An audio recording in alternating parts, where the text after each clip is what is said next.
administer oxygen? Yes, so we're gonna help oxygenate those vital organs. Are we going to administer methotrexate? No. So methotrexate is for what type of ectopic pregnancy? Before rupture, so it should not be a ruptured ectopic pregnancy, we're gonna give that medication. Are we gonna start a large IV and bolus IV fluids? Yes.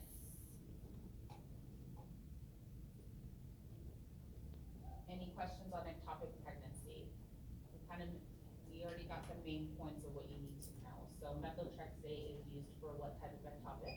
Non-ruptured. And then do you need a surgical consent? Yes. With an emergency with a ruptured? Okay, so I took this table out of your textbook. So this is gonna be a table you should learn, what you'll need to know for the exam. But it goes through the different types of abortion. So that first we're gonna go through the threat abortion. So there may be some slight bleeding, there's no cervical changes, mild cramping, and no passage of fetal tissue. So though they're not dilating, this could possibly have happened. So, you know, she may miscarry this baby, we don't know, that's why it's considered threatened. Even though she's not dilating, there's bleeding coming from somewhere and something's going on. Inevitable abortion, so this is moderate bleeding, there could be some cervical dilation, rupture of membrane, strong cramping, no passage of fetal tissue. So this patient, you know, this is prior than 20 weeks, so we can say this patient's 16 weeks along. She has some bleeding, she's cramping, she may have ruptured, her water's broken. So now we know that this is not a viable pregnancy. So when she delivers a fetus, it's not viable. So we always want to offer an option of new products of consumption. So once she does pass this fetus, then we do offer those options. So always ask your patient, especially if it's an inevitable abortion, if it's gonna happen, you want to know what the plan is to do afterwards. Incomplete abortion, so this is heavy bleeding, cervical dilation, there could be severe cramping and passage of some fetal tissue. So we may have had some fetal tissue already pass through, so we may have to go back in there and do like a DNC to evacuate everything out of the uterus. So nothing was passed completely. A complete abortion, so this is, they can have a decrease in pain and bleeding after the passage of the fetal tissue. A missed abortion, so this is a non-viable embryo retained in utero for at least 6 weeks. So this could be spotting, no cervical dilation, no cramping, no viable embryo retained in the uterus. So it could have been something that was, you know, they took a pregnancy test, then all of a sudden has some bleeding going on, didn't know anything, went to the provider, their first appointment, and there's no fetus whatsoever. So could have been the pregnancy test maybe, or it could have been something that was missed, her period came and could have been something different. So we'll consider that as a missed abortion. And then a recurrent abortion, so this is just a history of 3 or more consecutive spontaneous abortions.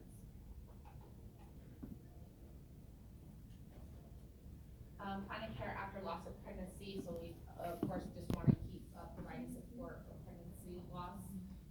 So like I said, in hospitals, they have, you may have some nurses that set up, you know, a folder that has all the information that you need. So it has resources available for those patients. It has paperwork to follow, especially when it comes to hospital policy, what we do with the fetus, what we need, like if we need to do baby bands, how far along is this loss, so we can still do, you know, handprints, some fingerprints, some hospitals do molding and stuff. We can come up with this little box where we can put the baby bands in it, kind of like a memory box for them. So if you ever work on, you know, like our delivery floor or postpartum floor, definitely check that stuff out. Any questions on miscarriages / abortions? Okay. So gestational trophoblastic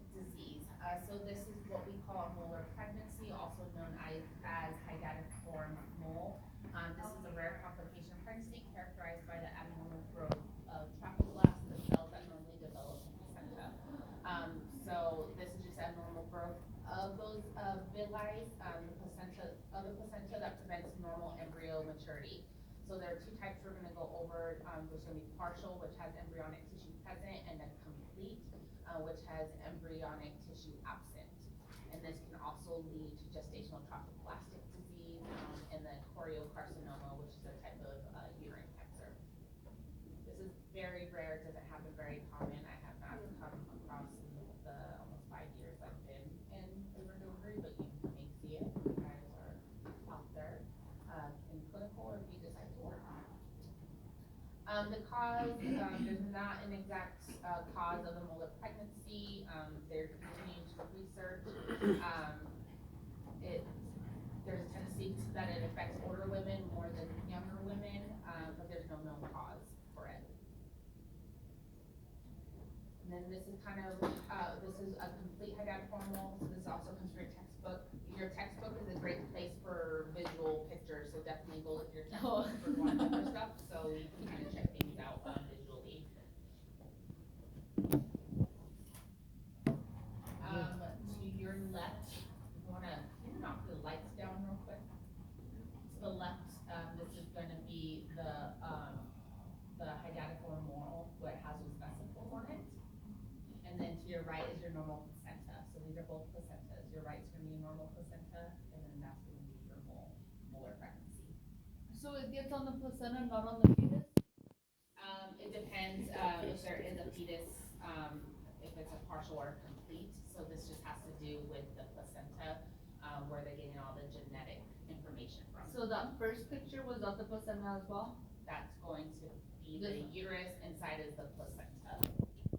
Yeah, so this is the uterus itself, and then this is gonna be inside the uterus with the placenta there. Go ahead and turn the lights back on. Should it be that other color or what? That white? Or that lighter color? So this is a patient that's dead. Oh, yeah, yeah. Already, so they're gonna look a little bit different. Okay. But this is evacuated placenta when they went in and removed that. That one's pregnancy. more alive, right? So this is a live patient. Okay. Professional opinion, why do people eat the placenta? For Is it really nutrition. that beneficial? I don't know the benefits with it. I don't know in detail. I know they encapsulate them. Not many, like we'll always get patients that ask about it, but especially if they had like choreo or infection during the pregnancy, we tell them not to do it because their placenta has infection, so basically, leading an infection. But I don't know the pros or cons to it. Lots of people do that? I've had maybe Okay. so excessive urine. And boom, that's how I do it. So we can measure the fundal height. We want to assess the bleeding and discharge. We want to assess their status of appetite and gastrointestinal status. Monitor manifestations of preeclampsia. Administer medications as prescribed. So if we need to give Rogan to our Rh negative mom, we'll do that then. We want to advise a client to save clots or tissue for evaluation if she's passing any, and provide client education and emotional support. So treatment for this is gonna be surgical uterine evacuation, so that DNC. Typically after a DNC, especially after the diagnosis of the hydatiform mole, they have to avoid pregnancy for at least a year, so we can monitor their ACG levels appropriately to make sure that this doesn't happen again. So they cannot get pregnant within a year, but they can go ahead and resume vaginal intercourse after a DNC 2 weeks after this has happened. So they can still, but they need to prevent that pregnancy from happening, so we can check their ACG levels. Because that'll be one thing that we can see if if there's the carcinoma going on, so if there's a cancer that's building off of that. Any questions on hydatiform mole, molar pregnancies? This one, that one was still the mole one, right? Yes. How are you going to state it in an exam? Will it be like mole or will it be that mole? So it'll be hydatiform mole. You may see, if you see it on like the CMS or if you see it on the NCLEX, it may be known as molar pregnancy.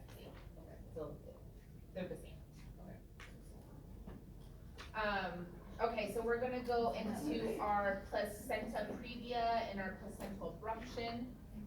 So placenta previa is when the placenta is implanted near or over the opening of the cervix, which is called the cervical os, and this can cause bleeding during the third trimester, so the second or the third trimester. So it's classified in 3 types depending on the degree of which the cervical os is covered by the placenta. So you have your complete placenta previa is when the placenta is completely covering the cervical os. You have your partial placenta, so this placenta partially covers the cervical os. Your marginal placenta is when the placental edge is within 2 centimeters of the cervical os.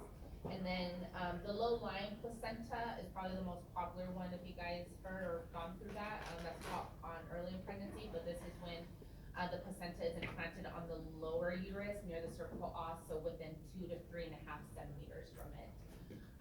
With the low-lying placenta previa, so usually we can catch this early on with that transvaginal ultrasound when we're measuring the cervix and kind of seeing where the placement and how blood flow is going with the placenta. And then with the growing uterus, that may resolve either, after 20 weeks or before 32 weeks.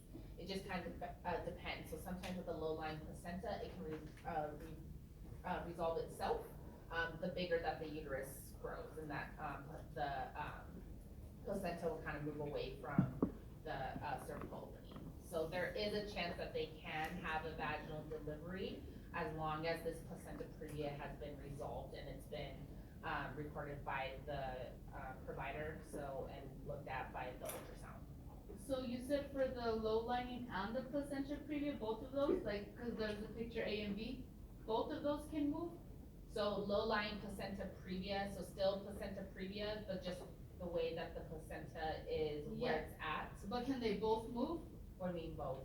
Like those 2 different types, right? Isn't there 2 different types? So this is just placenta previa, so there's only one placenta if we're talking about one. Well, the low lining one, I don't know, it just shows A and B, these 2 pictures. I just wanna know if they both can move, like one's in a different place than the other. Oh, let me go to that picture since we're not Okay. there, you're ahead of me. So the exact cause of the placenta previa is unknown. We don't know exactly what happens. There could have been some scarring, but it's not common, but we see many patients that they have placenta previa early on in pregnancy, and then it goes away when they're closer to delivery. So we keep a very close eye on with our patients that have placenta previa, when it comes to their bleeding, or they'll be taken to the ultrasound to see where the placement of the placenta is at. So we want to know if they're going to have a cesarean section, or we're going to go ahead and try a direct vaginal delivery. Some risk factors, I'll let you just go over that, just a few. Maternal age over 35, previous C-section, multiparity, cocaine use, previous BNC, infertility treatments, multiple gestations, so on. So there's a lot of risk factors, but the cause of it, you don't know.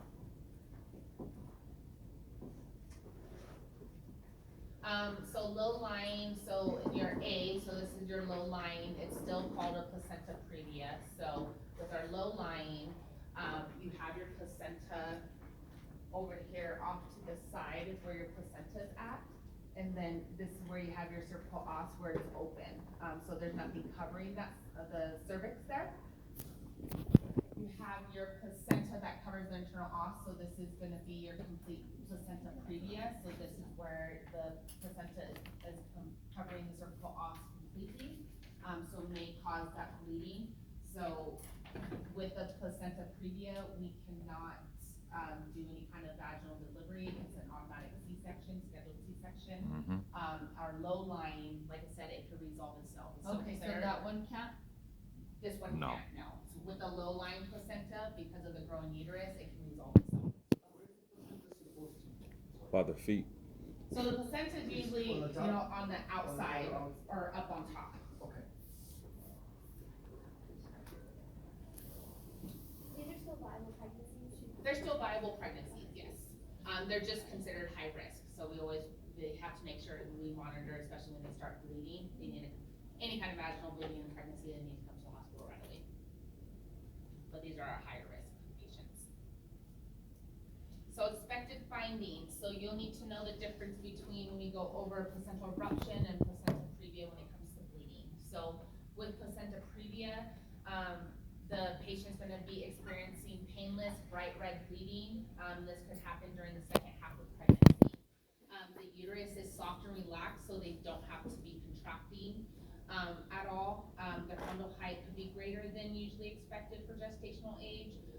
The fetus is in breech, oblique, or transverse position because of the way that the placenta is positioned, but there still can be in vertex position. You never know. With placenta previa, we can get a reassuring fetal heart rate. Even though there is bleeding going on, that baby may not be in any distress.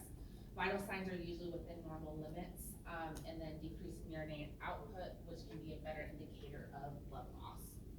I have a question real quick. Would there be bleeding in the low lining or no? Just in the full covered?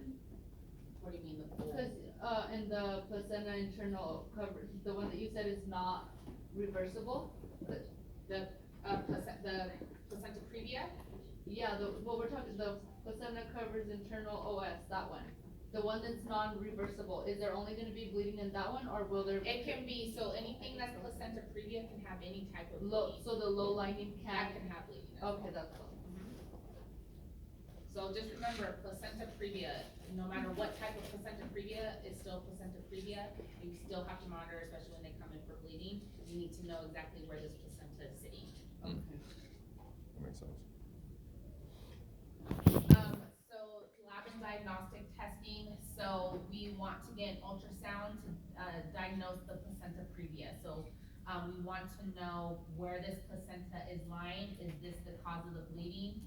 What's going on?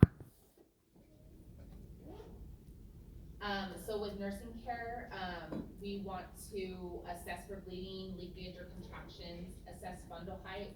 We want to apply an external fetal monitor right away. So the difference, and you'll kind of see the difference between when it comes to your stable patients and your non-stable patients. So if you have a patient that has a diagnosis already of placenta previa, they come in, she comes walking in, she says, I'm bleeding, I'm just want to be checked out. You still want to go ahead and get some vital signs on mom, and then apply the external fetal monitor because we want to make sure baby is doing okay with this bleeding. So that should be the first thing, make sure we can get some heart tones.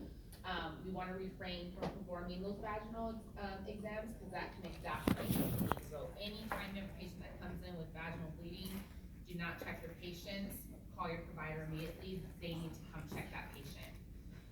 We want to initiate IV access, administer IV fluids, blood products, and medications as prescribed. So just kind of depends on what the severity is, especially if they're actively bleeding and they're saturating the perineal pad, 15 minutes, and then they have to switch their pad, then we make sure we can get an IV started. That's gonna be our unstable patient. So we wanna get IV access, make sure vitals are good, and then check the baby.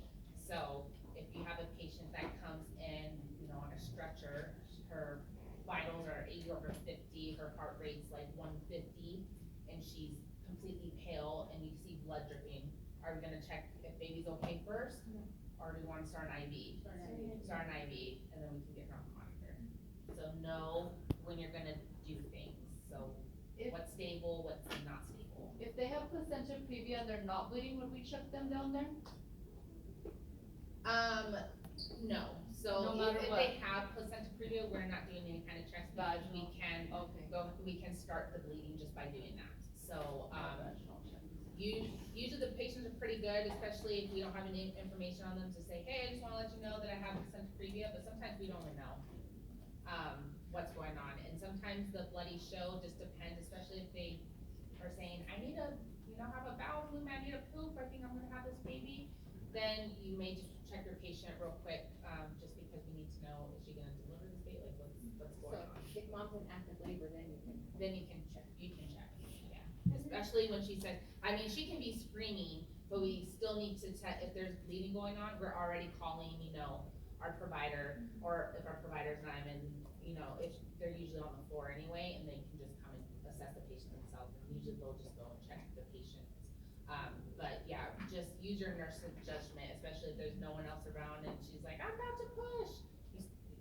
You're just gonna check. Or you can just look under, see if there's bleeding. If there's a head, then you know, okay, we're just gonna have a baby. If not, then you can probably wait until you get more. Could she deliver if the placenta? It'll be like the same thing, almost like a drug induced. So it's But like your body usually is it's gonna be attacking itself? cocaine. I'm not sure how heroin, does with the blood vessels. But is it like your body attacking it? Like it's like this? No, it's a vasoconstrictor, so the vasoconstrictor, so. No vaginal exams. Okay. Any questions with placenta previa or placental abruption? No. So what color blood for placenta previa? Like red, bright red. Red. What about the color of blood for placenta? Dark red. Dark red, okay. Placenta previa, is it gonna be pain or no pain? Painless. What about Pain. abruption? Pain. What is their abdomen gonna feel like? Board light. Okay, now, if our patient comes in and she is pale, she is saturating the bed, are we gonna check on baby or try and get IV access? If you have a patient that has placenta previa, comes in for some bleeding, her vitals are stable, are we gonna start an IV right away, or are we gonna check on baby? Okay, So that's for placenta previa, right? yes, Check on baby first. as long as mom's stable, the baby's Yeah. stable.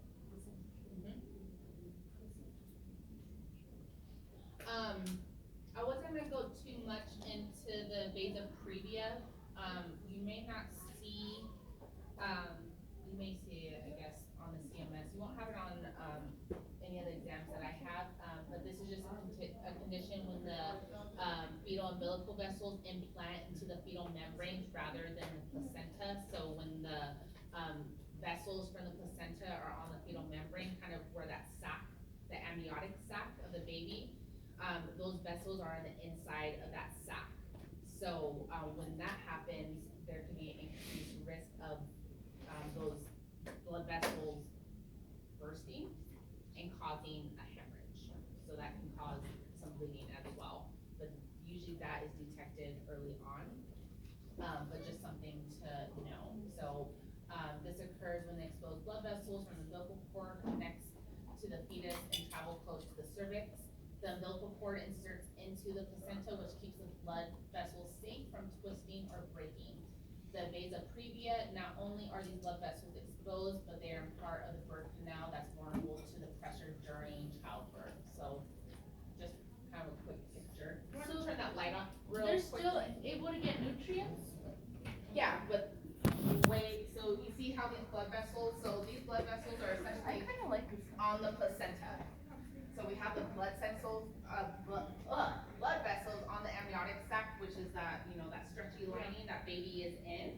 So that's where the blood vessels are lying. So if that's lying on the amniotic sac of the baby, what do you think is happening if you try, during delivery, they're pushing a baby's It's gonna head? stop the circulation? It can stop circulation and cause a hemorrhage, because you're going to bust Burst. open those vessels, Yes, I and now was. there's internal bleeding going on. Is it like on the outside of the placenta or what?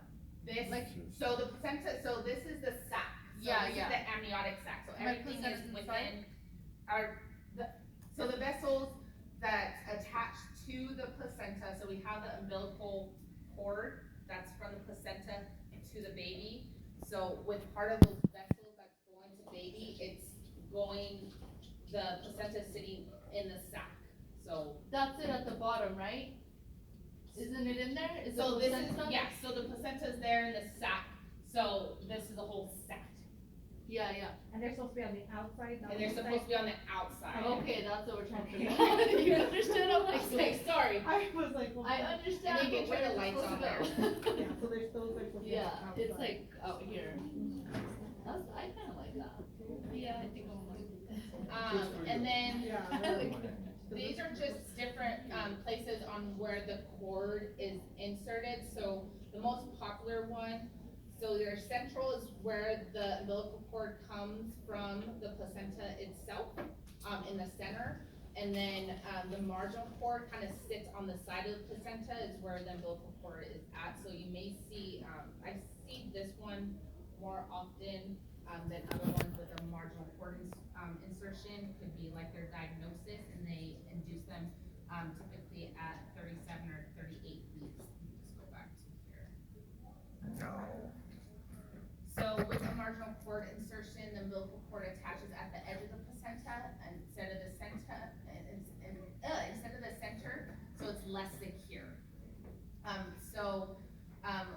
This could slow the flow of nutrients from the placenta to the fetus, so this is what can cause baby to be small for gestational age. So when we go into the intrauterine growth restriction, the baby's not getting enough nutrients, the way that the cord's attached and getting nutrients from mom, so they could be a little bit smaller for gestational age.